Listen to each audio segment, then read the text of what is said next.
2989 2959 కోట్ల రూపాయలకి వేదాంత కంపెనీ కొనుక్కుంది. అంటే నిజంగా మోడీ గారు చెప్పినట్టు ఈ ఆల్రెడీ రకరకాల బ్యాంకుల దగ్గర వేల కోట్ల రూపాయలు లోన్ తీసుకొని కంపెనీలు నడిపి అసలు ఎట్లా నడిపాడు ఏంటనేది నేర పరిశోధన చేయాల్సిన విభాగం ప్రభుత్వం. అందులో చేసినటువంటి వాళ్ళ కుటుంబంలో 3 పార్లమెంట్ సభ్యులు అవుతారు ఈ కంపెనీ పెట్టిన తర్వాత. ఆ చివరి పార్లమెంట్ సభ్యుడు రాజీవ్ చంద్రశేఖర్. ఆయన ఇప్పుడు రిపబ్లిక్ టీవీ యజమాని. దాన్ని బట్టి మీరు అర్థం చేసుకోవచ్చు ఈ నిర్ణయం ఎక్కడ తయారైంది, ఎక్కడ అమలైంది, ఎవరి ప్రయోజనం కోసం అమలైంది అన్నది మీరు అర్థం చేసుకోవచ్చు. వీటన్నింటిని రిఫర్ చేసేటప్పుడు, ఈ 32 కేసులు రిఫర్ చేసేటప్పుడు ఇవన్నీ 100 కోట్లు తిన్న రాబందులు. ఈ 32 అనుకుందాం. ఈ రాబందుల గురించి వేటాడండి అని చెప్పి రిజర్వ్ బ్యాంక్ డైరెక్షన్ ఇచ్చినప్పుడు ఒక అసెస్మెంట్ కూడా ఇచ్చింది రిజర్వ్ బ్యాంక్. వీళ్ళందరి దగ్గర సుమారు 3,45,000 కోట్ల రూపాయలు 3,45,000 కోట్ల రూపాయలు వసూలు కావాలి. వాళ్ళు లిక్విడేషన్ ప్రాసెస్ లో భాగంగా సబ్మిట్ చేసినటువంటి డాక్యుమెంట్స్ లో ఉన్నటువంటి వివరాల ప్రకారం వాళ్ళందరి దగ్గర కలిపి 78,220 కోట్ల రూపాయలు తప్ప లేవు. అంటే మనకు రావాల్సింది అంటే జాతీయ సొమ్ము, ప్రజల యొక్క సొమ్ము, ప్రభుత్వం యొక్క సొమ్ము ఖజానాకు రావాల్సింది, బ్యాంకుల ద్వారా కానీ మరో రూపంలో కానీ ఖజానాకు రావాల్సింది 3,45,000 కోట్ల రూపాయలు. వాళ్ళు ఉన్నది వాళ్ళ దగ్గర ఉంది అని రిజర్వ్ బ్యాంక్ అంచనా వేసింది. వాళ్ళు ఉందని ఎంత చెప్పారు, ఎట్లా చెప్పారు, ఆ పత్రాలన్నీ సమాచార హక్కు చట్టం కింద కూడా రావు. ఎందుకంటే మీలాంటి వాళ్ళు మాలాంటి వాళ్ళు చదివి దాంట్లో జరిగినటువంటి మోసాన్ని బయటపెడతామనే భయం ఉంది కాబట్టి వీటన్నిటినీ థర్డ్ పార్టీ సమాచారం అడుగుతున్నారు కాబట్టి మీ సమాచార చట్టం కింద మీ సమాచారం ఇచ్చే వెసులుబాటు లేదు అని చెప్పి మొన్న మధ్య తీర్పు వచ్చింది. ఆ తీర్పించినటువంటి ఆయన కూడా central information commissioner, CIC chief commissioner గా అపాయింట్ అయిన తర్వాత ఫస్ట్ ఆయన కలిసినటువంటి డిగ్నిటరీ ఎవరయ్యా అంటే ఆర్ఎస్ఎస్ చీఫ్ మోహన్ భాగవత్ గారు నాగపూర్ వెళ్ళి ఆయన కార్యాలయంలో కలిసి ఆయన ఆశీర్వాదం తీసుకొని వచ్చిన తర్వాత ఈ తీర్పు ఇచ్చాడు. ఏం జరిగి ఉంటుంది అనేది మీ వ్యాఖ్యానానికి, మీ ఇంటర్ప్రిటేషన్ కి వదిలేస్తుంది. 2021 బడ్జెట్ పత్రాలతో పాటు 2020-21కి సంబంధించినటువంటి ఆర్థిక సర్వే కూడా పార్లమెంట్ లో పెట్టింది ప్రభుత్వం. దాంట్లో చాప్టర్ 3 కొన్ని పట్టికలు ఇచ్చారు. ఆ పట్టికలో ఉన్నటువంటి సారాంశం ఏంటి? ఒక 8 కంపెనీలు electro steel, Bhushan steel, Ispat, SR steel, Alok industries, Jyoti structures, JP infra, Bhushan power and steel, Amtek auto, ఈ కంపెనీలకు సంబంధించినటువంటి లిక్విడేషన్ ప్రాసెస్ జయప్రదంగా కంప్లీట్ చేశాము. ఇక్కడ వినండి. రివైవల్ ప్రాసెస్ కంపెనీని బతికించడం కోసం, కంపెనీ దగ్గర నుంచి డబ్బులు వసూలు చేయడం కోసం ప్రయారిటీ కాదు ప్రభుత్వానికి. వీటన్నింటినీ లిక్విడేట్ చేసేసాము. చేసి 2,50,000 వాళ్ళ ఈ 8 కంపెనీలు 9 కంపెనీలు, ఈ 9 కంపెనీలు బ్యాంకులకి 2,51,000 కోట్ల రూపాయల బకాయిలు ఉన్నాయి. వాటిలో నుంచి 1,38,000 కోట్ల రూపాయల బకాయి మేము వసూలు చేయగలిగాం ఈ లిక్విడేషన్ ప్రాసెస్ లో.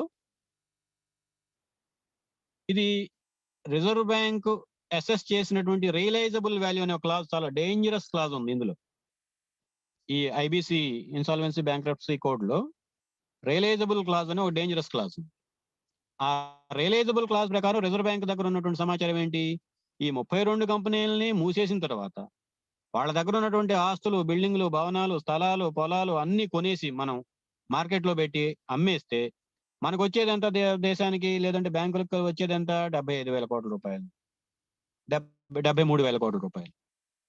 కానీ రిజర్వ్ బ్యాంకు అంచనా కంటే భిన్నంగా కేవలం 8 కంపెనీలని అమ్మినందువల్ల, లేదు లిక్విడేట్ చేసినందువల్ల వాళ్ళ ఎవరితో కొనుక్కోవాలో ఆ వివరాలు కూడా ఉన్నాయి. ఎలక్ట్రో స్టీల్ కంపెనీ వేదాంత కొన్నది, వీడియోకాన్ కూడా వేదాంత కొన్నది. భూషణ్ స్టీల్ కంపెనీ బనింపాల్ స్టీల్ అని ఓ ప్రైవేట్ కంపెనీ వాళ్ళు కొన్నారు. ఇలా జ్యోతి ఇన్ఫ్రా అన్నిటికంటే కీలకమైన ఇది చెప్తాను. జేపీ ఇన్ఫ్రా మీ అందరికీ తెలుసు. జేపీ పెద్ద అడ్వర్టైజ్మెంట్ వస్తుంది. ఉత్తర భారతదేశంలో పెద్ద పెద్ద సాగునీటి ప్రాజెక్టులు, అండర్ టన్నెల్ రహదారి ప్రాజెక్టులు వీటన్నిటిని కాంట్రాక్ట్లు ఆ జేపీ ఇన్ఫ్రాకు ఉంటాయి. ఆ జేపీ ఇన్ఫ్రా కంపెనీని కొన్నదెవరు? National Building Construction Corporation. చాలా గమ్మత్తుగా ఉంటుంది. నేషనల్ బిల్డింగ్ కన్స్ట్రక్షన్ కంపెనీ ఎవరిదది? మినిస్ట్రీ ఆఫ్ అర్బన్ డెవలప్మెంట్ కింద ఉన్నటువంటి subsidiary company. Of course autonomous company, complete గా దాని బోర్డ్ ఆఫ్ మేనేజ్మెంట్, దాని కాన్స్టిట్యూషన్, అది ఉనికిలోకి వచ్చినటువంటి కాలం, దాని నిర్వహణ, విధి విధానాలు అన్ని చట్టబద్ధంగానే ఉంటాయి. కానీ జేపీ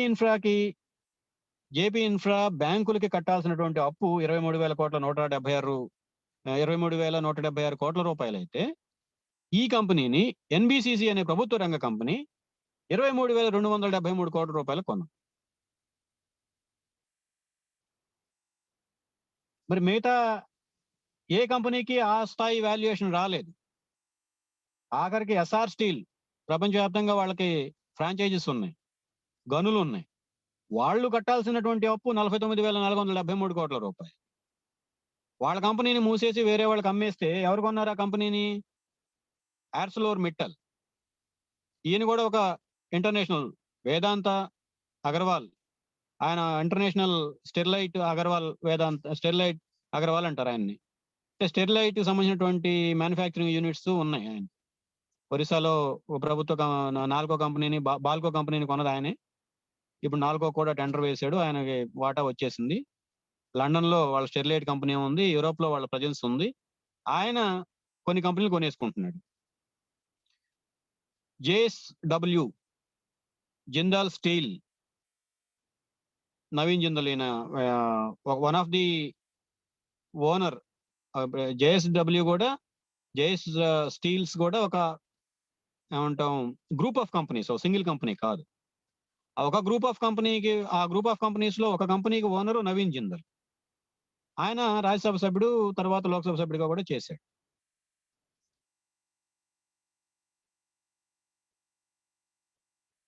ఇస్పాత్ కంపెనీ, దీన్ని ఈ JSW స్టీల్ కంపెనీ కొన్నది.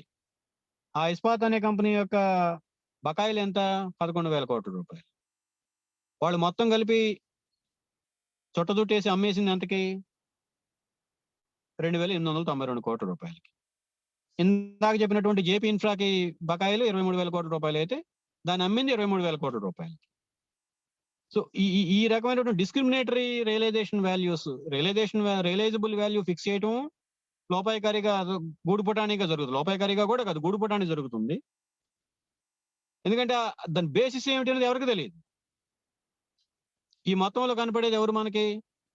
ప్రొఫెషనల్ వాల్యూయర్స్, ప్రొఫెషనల్ ఇన్సాల్వెన్సీ సిబ్బంది. ఒక కొత్త set of cream, corporate insolvency advocates ఒక కొత్త క్రీమ్ వచ్చింది. వీళ్ళు కొద్దిమంది కూర్చొని ఒక స్కీమ్ రూపొందిస్తారు. ఆ స్కీమ్ ని ఎన్సిఎల్టీకో లేదంటే ఇన్సాల్వెన్సీ బోర్డ్ ఆఫ్ ఇండియాకో, insolvency and bankruptcy board of India, దివాళా బోర్డుకి అప్పగిస్తారు. ఆ బోర్డు ఆమోదించిన తర్వాత లిక్విడేషన్ ప్రాసెస్ లోకి వెళ్ళిపోద్ది. దీని మొత్తాన్ని మీద ఎక్కడైనా సరే, అంటే మనం ఒక అంశాన్ని గమనంలో పెట్టుకోవాలి. ఇది ఎందుకు అంతర్జాతీయంగా జరుగుతున్నటువంటి కుట్ర, కుంభకోణం అని చెప్తున్నానంటే, ప్రతి దేశంలోనూ ఆ దేశం యొక్క ఖజానాతో ముడిపడి ఉన్నటువంటి ఏ ఒక్క రూపాయిని ఖర్చు పెట్టే విభాగం మీదనైనా సరే కంట్రోల్ అండ్ డైరెక్టర్ జనరల్, మన దేశంలో కంట్రోల్ డైరెక్టర్ జనరల్ సిఏజీ అని చెప్పని అంటాం. సిఏజీ అంటే మీ అందరికీ పరిచయం ఉండే ఉంటుంది. 2014లో మోడీ గారు అధికారానికి రావటానికి ముందు జరిగినటువంటి యాంటీ కరప్షన్ మూవ్మెంట్ కి పునాదులు వేసినటువంటి కొన్ని నివేదికలు సిఏజీ వినోద్ రాయ్, ఆయన అంతకుముందు ఫైనాన్స్ మినిస్ట్రీలో జాయింట్ సెక్రటరీగా పనిచేసి రిటైర్ అయిన తర్వాత, రిటైర్ అవ్వడానికి ముందు జస్ట్ ముందు సిఏజీ కంట్రోల్ డైరెక్టర్ జనరల్ గా అపాయింట్ అవుతాడు. ఆయన టెలికాం కుంభకోణంలో 1,70,000 కోట్ల రూపాయల పైచీలకు కుంభకోణం జరిగింది అని చెప్పి నివేదిక ఇస్తాడు. ఆ నివేదిక పార్లమెంట్కి వచ్చింది. అది దానికి అన్ని రకాల మసాలా దట్టించేసి బీజేపీ మీరు మధ్యలో కూడా చూసుంటారు. 2012, 13లో జరిగినటువంటి అవినీతి వ్యతిరేక ఉద్యమం యొక్క విధి విధానాలు, దిశ, దశ అన్నీ కూడా ఆర్ఎస్ఎస్ నేతృత్వంతోటి సమన్వయం చేసుకున్న సంస్థలు, వ్యక్తులు, శక్తులు రూపొందించాయి అని చెప్పి ఆ ఉద్యమంలో కీలక భాగస్వామిగా ఒక రోల్ ప్లే చేసినటువంటి Prashant Bhushan, supreme court chief senior advocate మొత్తుకున్నాడు. నేను తెలుసుకునేటప్పటికి లేట్ అయిపోయింది. అప్పటికే కావాల్సినటువంటి రాజకీయ రంగం సిద్ధమైపోయింది. ప్రభుత్వం మారిపోవడానికి, ప్రభుత్వాన్ని పడేయటానికి, అంటే ఎన్నికల్లో ప్రభుత్వాన్ని ఓడించడానికి కావాల్సినటువంటి రంగం సిద్ధమైంది.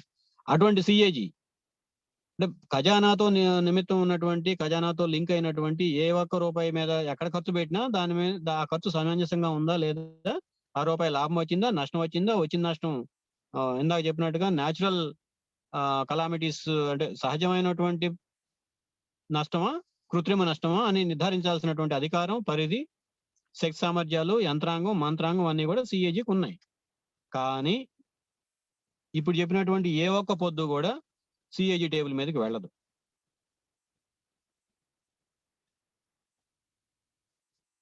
మరి ఈ జరుగుతున్నటువంటి మొత్తం వ్యవహారం చట్టబద్ధంగా జరుగుతుంది, నీతిబద్ధంగా జరుగుతుంది, హేతుబద్ధంగా జరుగుతుంది. ఎటువంటి మోసాలకి, ఆర్థిక లావాదేవీలకి, ఆర్థిక అవకతవకలకి అవకాశం లేకుండా జరుగుతుంది అని చెప్పి జనం నమ్మాల్సినటువంటి నమ్మటానికి కావాల్సిన ప్రాతిపదిక ఏముంది ఇందులో?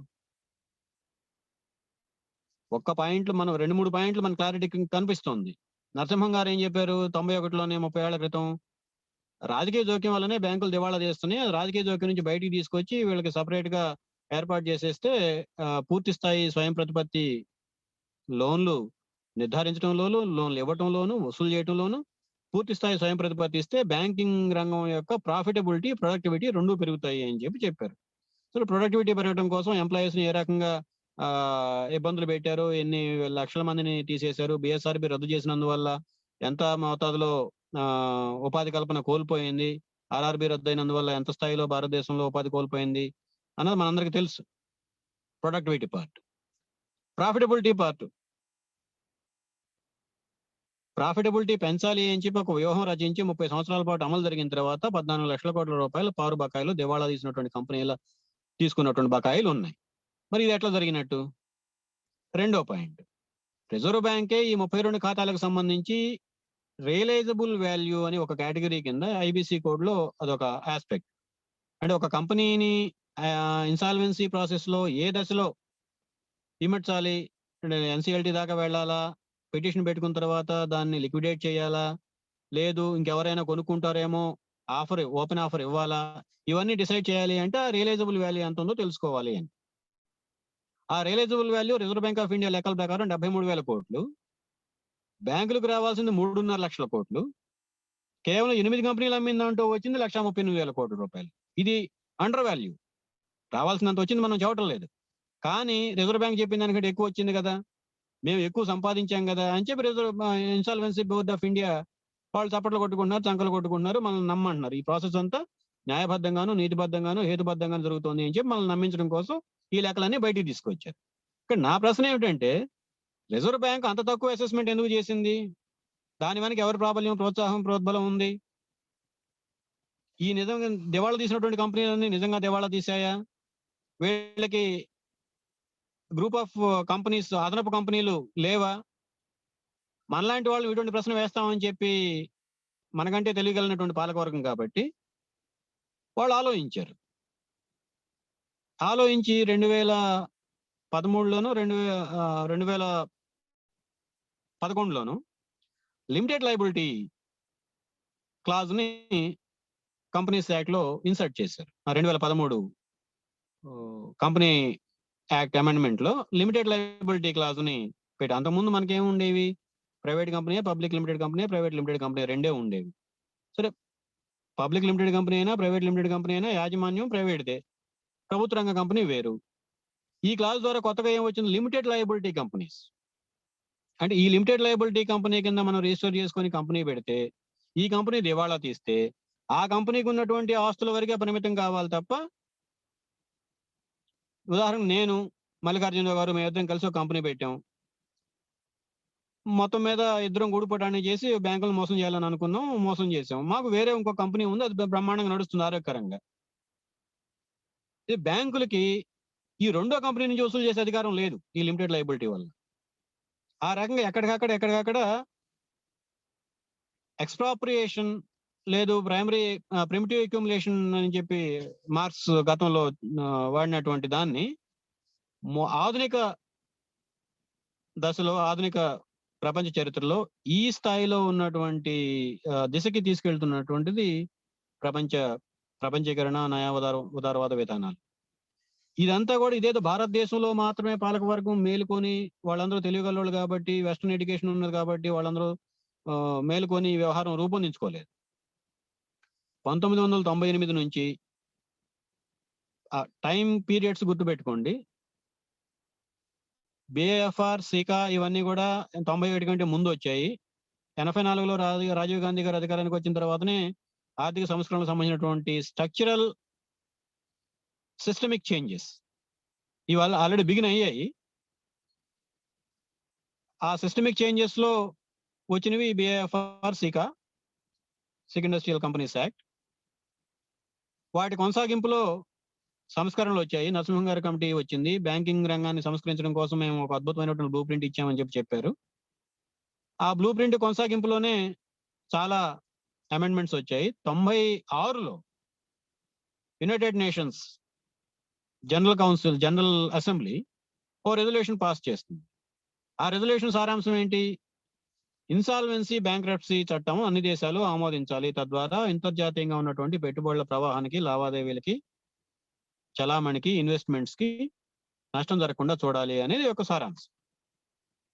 దాని తర్వాత ఓఈసీడీ, ఇండియా కలిపి కొన్ని ప్రయోగాలు చేసినాయి.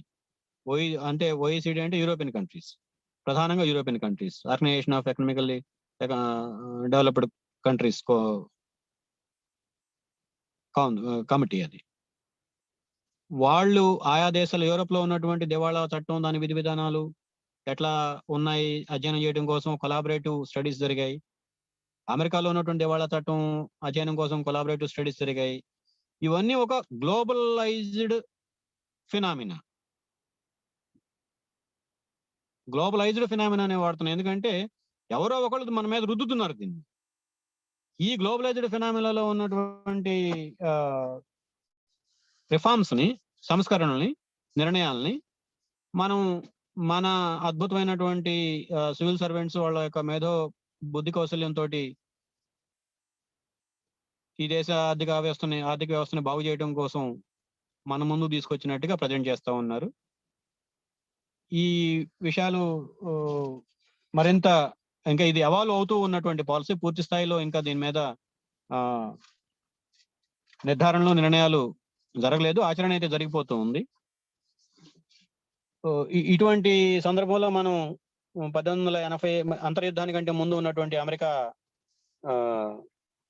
ఆర్థిక వ్యవస్థలోని కొన్ని అంశాలను గమనిస్తే, అంతర్జాతీయ పెట్టుబడిదారీ ఆర్థిక వ్యవస్థని బాగా అధ్యయనం చేసినటువంటి వాళ్ళు చెప్పేది ఏంటంటే, ఇవాళ పెట్టుబడిదారీ ఆర్థిక వ్యవస్థకి తలమానికంగా నాయకత్వ స్థానంలో అమెరికా కూర్చోగలిగింది అంటే 1840 నుంచి 1840 నుంచి 1890 వరకు అమెరికా ఆర్థిక వ్యవస్థలో, పెట్టుబడిదారీ ఆర్థిక వ్యవస్థలో జరిగినటువంటి సిస్టమిక్ చేంజెస్ కీలక పాత్ర పోషించాయి.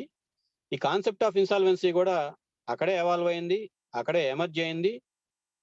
మొదట్లో 2-3 దఫాలుగా ఆ నైతిక దివాళా అనుకోవాలా, లేదంటే ఆర్థిక దివాళా అనుకోవాలా అనే దాని మీద చర్చలు వచ్చినప్పుడు కొన్ని దివాళా చట్టాలను రద్దు చేసే అక్కడ ఉన్నటువంటి ప్రభుత్వాలు. తర్వాత బైపోలారిటీ వచ్చేసిన తర్వాత, అంటే గెలిస్తే రిపబ్లికన్ గెలుస్తాడు, లేదంటే డెమోక్రాట్ గెలుస్తాడు అనే గ్యారంటీ వచ్చేసిన తర్వాత ఇక ఈ నైతికత అన్న ప్రశ్నకి అవకాశం లేకుండా చట్టాలు వచ్చేసినాయి. ఆ రోజులు ఏదైతే పెట్టుబడిదారీ వ్యవస్థ అక్యూములేషన్ పెరగడానికి ఈ దివాళా చట్టాలు అమెరికా ఆర్థిక వ్యవస్థలో కీలకమైనటువంటి పాత్ర పోషించాయి. అందువల్లనే అమెరికాలో ఉన్నటువంటి కంపెనీలు లక్షల కోట్లు, వేల కోట్లు డాలర్లు పోగేసుకోగలిగినటువంటి వెసులుబాటు కలిగింది అనేది ఒక అసెస్మెంట్ కదా, ఒక చారిత్రక అధ్యయనం.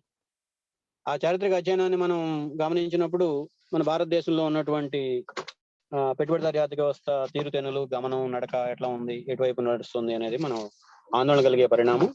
ఇందాక చెప్పినట్టుగా ఉన్నటువంటి కంపెనీలన్నింటినీ కొద్దిమంది కంపెనీలకి, కొద్దిమంది చేతుల్లోకి బదిలీ చేసే ప్రయత్నం ఈ ఇన్సాల్వెన్సీ బ్యాంక్రప్ట్సీ కోడ్ రూపంలో జరుగుతుంది.